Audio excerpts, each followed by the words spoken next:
नाजरीन, आपको अपडेट करें फैसलाबाद से, जहां हमारे नुमाइंदा खसूसी इब्रार हुसैन के मुताबिक SSP patrolling police Faisalabad region Mirza Anjum Kamal की हदायत पर मोबाइल एजुकेशन यूनिट की टीम ने पंजाब और superior group of college Toba Tek Singh में रोड सेफ्टी आगाही सेमिनार का इनेकाद किया और प्राइम स्टैंडर्ड्स कॉलेज टोबा के प्रिंसिपल और स्टाफ को लेक्चर दिया।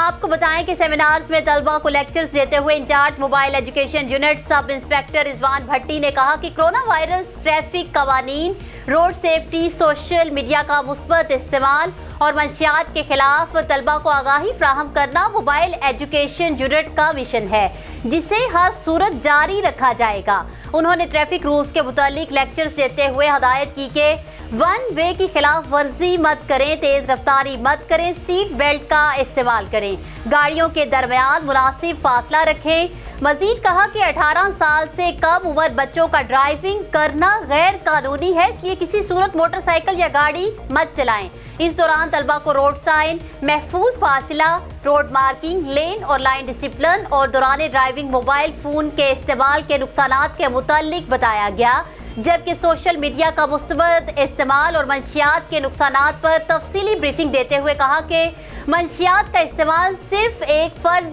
की जिंदगी तबाह नहीं करता, बल्कि उससे जुड़ी तमाम जिंदगियों को तबाह कर देता है, जबकि सोशल मीडिया पर असलहा की नुमाइश और शर अंगेज मवाद की अशात किसी को भी जेल की सुलाखों के पीछे धकेल सकती है। मज़ीद तलबा को पेट्रोलिंग पुलिस की हेल्पलाइन 1124 के मुतालिक मुफीद मालूमात भी फराहम की गई। न्यूज़ स्टूडियो से फिल वक्त इतना ही। मज़ीद अपडेट्स के लिए देखते रहिए BBC 11 हेडलाइंस न्यूज़।